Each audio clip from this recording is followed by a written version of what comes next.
নমস্কার বন্ধুরা, আমি সোমা হ্যাপি ফ্যামিলির পক্ষ থেকে আপনাদের সকলকে স্বাগত। প্রতিদিনের মতো আজও চলে এসেছি আমি একটা নতুন ধরনের রেসিপি নিয়ে। আজ আমি আপনাদের সঙ্গে শেয়ার করব হাতে মাখা চিকেন রেসিপি। তো বন্ধুরা, ভিডিওটি দেখতে হলে অবশ্যই একটা লাইক দিয়ে শুরু করবেন আর স্কিপ না করে পুরোটাই দেখবেন।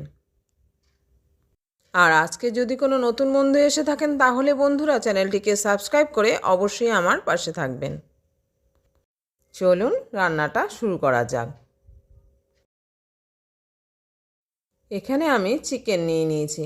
চিকেনটা এখানে 1 কেজি 300 গ্রাম আছে। আর এটাকে আমি ভালো করে পরিষ্কার করে বেশ কয়েকবার জল দিয়ে ধুয়ে নিয়েছি।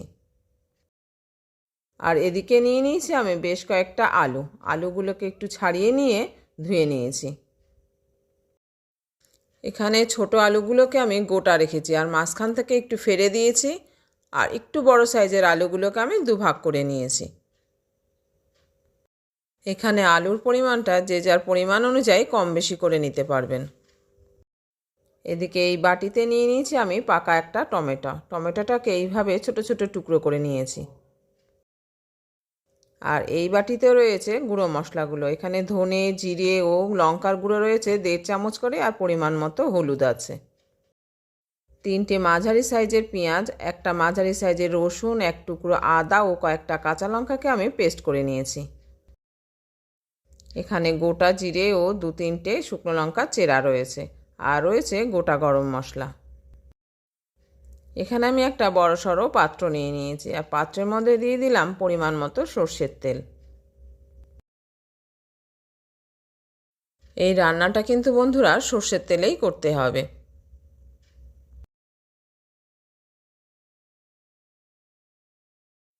পরিমাণ মতো সর্ষের তেল দিয়ে এখন আমি পাত্রটিকে একটু নাড়িয়ে চাড়িয়ে চারিদিকে মাখিয়ে নিলাম। এবার এর মধ্যে দিয়ে দিলাম চিড়ে রাখা শুকনো লঙ্কা ও গোটা জিরেটাকে। এখন দিলাম গোটা গরম মশলা। এবার ধুয়ে রাখা চিকেনটাকে এর মধ্যে দিয়ে দিলাম।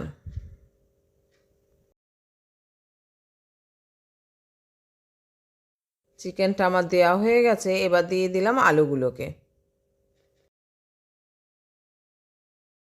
চিকেন ও আলু দেওয়ার পর এবার দিয়ে দিলাম কেটে রাখা টমেটোর টুকরোগুলোকে। এখন দেব আদা পেঁয়াজ রসুনের পেস্টটিকে। এই যে বন্ধুরা, পেঁয়াজ আদা রসুনের পেস্টটিকেও দিয়ে দিলাম। এবার দিয়ে দিলাম বাটিতে রাখা গুঁড়ো মশলাগুলোকে। এখানে কিন্তু চা চামচের 1.5 চামচ করে ধনে, জিরে ও লঙ্কার গুঁড়ো রয়েছে, আর রয়েছে পরিমাণ মতো হলুদ।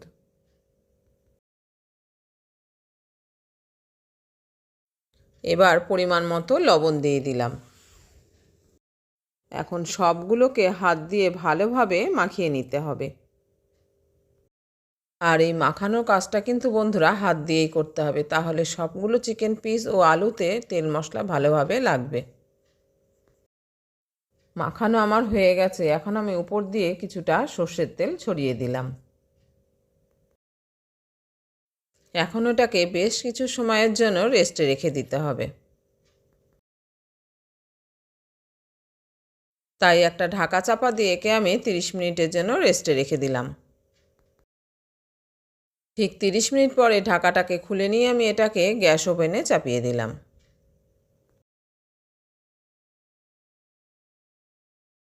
এই যে বন্ধুরা, রান্নার পাত্রটিকে এখন আমি গ্যাসের উপর বসিয়ে দিয়েছি। এখন এটাকে উল্টে পাল্টে নেড়ে চেড়ে দিয়ে ঢাকাটাকে চাপা দিয়ে দিলাম 15 মিনিটের জন্য।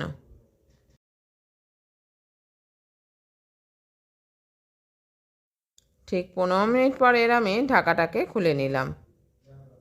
আমি কিন্তু মাঝখানে আর একবার ঢাকা খুলে একটু নেড়ে দিয়েছিলাম। দেখুন বন্ধুরা, চিকেন থেকে কতটা জল বেরিয়েছে। আর এই জলেই চিকেনটা খুব ভালোভাবে কুক হয়ে যাবে। আবারও এটাকে আমি একটু উল্টে পাল্টে নেড়ে চেড়ে দিলাম।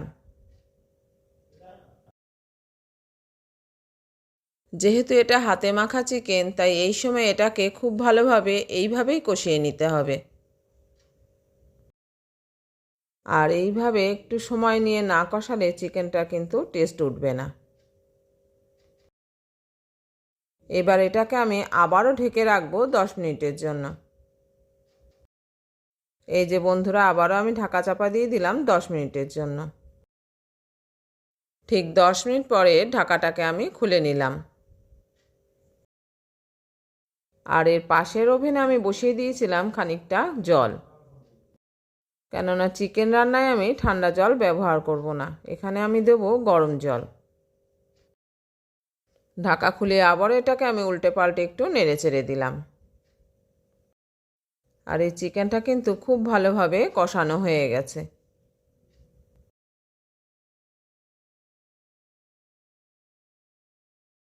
এখন যে গরম জলটাকে আমি করে রেখেছি সেটাকে এখন এর মধ্যে দিয়ে দেব।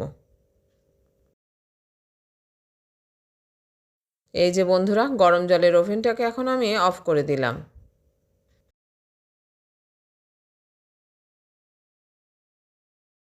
আর এখান থেকে প্রয়োজন মতো গরম জল আমি ঢেলে দিলাম চিকেনের পাত্রের মধ্যে। আর এই জলটা যে যেরকম গ্রেভি রাখবেন সেইভাবেই দেবেন।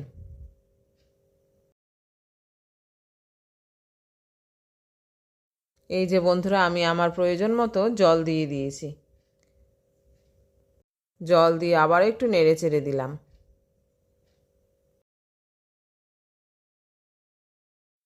জল দিয়ে লবণটাকে চেক করে নিয়ে এখন আমি ঢাকাটা চাপা দিয়ে দিলাম আরও 10 মিনিটের জন্য।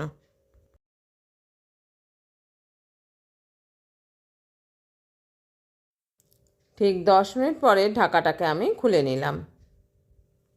আমার রান্নার এই পর্যায়ে এসে আবারও সকল বন্ধুকে একটু মনে করিয়ে দিচ্ছি যে যারা যারা একটা লাইক দিতে ভুলে গেছেন, অবশ্যই প্লিজ বন্ধুরা একটা মনে করে লাইক দিয়ে দেবেন। আর ইতিমধ্যে যারা এই কাজটি করে ফেলেছেন তাদের অসংখ্য ধন্যবাদ, কেননা আপনার দেওয়া একটা লাইক এই ভিডিওটি আরও 5 জনকে দেখতে সাহায্য করবে। আর এই সঙ্গে আমি আরও নতুন নতুন ভিডিও বানাতে উৎসাহিত হব। এদিকে কিন্তু বন্ধুরা চিকেন ও আলু ভালোভাবে সিদ্ধ হয়ে গেছে।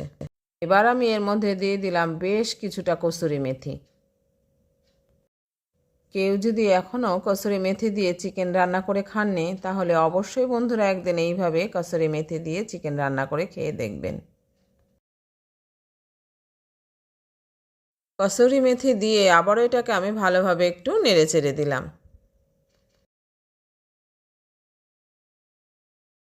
এখন আমি ঢাকাটাকে চাপা দিয়ে রাখলাম 5 মিনিটের জন্য। আর ঢাকা চাপা দিয়ে আমি গ্যাস ওভেনটাকে অফ করে দিলাম। ঠিক 5 মিনিট পর ঢাকাটাকে খুলে নিলেই রেডি আমাদের হাতে মাখা চিকেন কারি। দেখুন বন্ধুরা, কতটা সুন্দর লাগছে কে দেখতে, আর কতটা তেল ছেড়েছে, সব তেল ভেসে উঠেছে উপরে। এখন এটাকে আমি একটা সার্ভিং বলে তুলে নিলাম।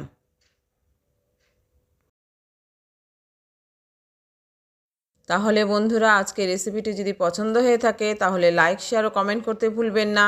আর নতুন বন্ধু হয়ে থাকলে চ্যানেলটিকে সাবস্ক্রাইব করে অবশ্যই আমার পাশে থাকবেন। আর সাবস্ক্রাইব করার সময় পাশে থাকা বেল বাটনের অল অপশনটা কিন্তু ক্লিক করতে ভুলবেন না। তাহলে যখনই কোনো আমি নতুন ভিডিও আপলোড করব তার নোটিফিকেশান কিন্তু সাথে সাথেই আপনি পেয়ে যাবেন। তাহলে এই পর্যন্ত বন্ধুরা, দেখা হচ্ছে পরের ভিডিওতে অন্য কোনো রেসিপি নিয়ে। ভালো থাকবেন, সুস্থ থাকবেন। আর যে সকল বন্ধুরা ভিডিওটি ফুল ওয়াচ করেছেন তাদের জন্য অসংখ্য ধন্যবাদ। আর হ্যাঁ বন্ধুরা, রেসিপিটি যদি পছন্দ হয়ে থাকে তাহলে অবশ্যই কিন্তু বাড়িতে একদিন ট্রাই করবেন।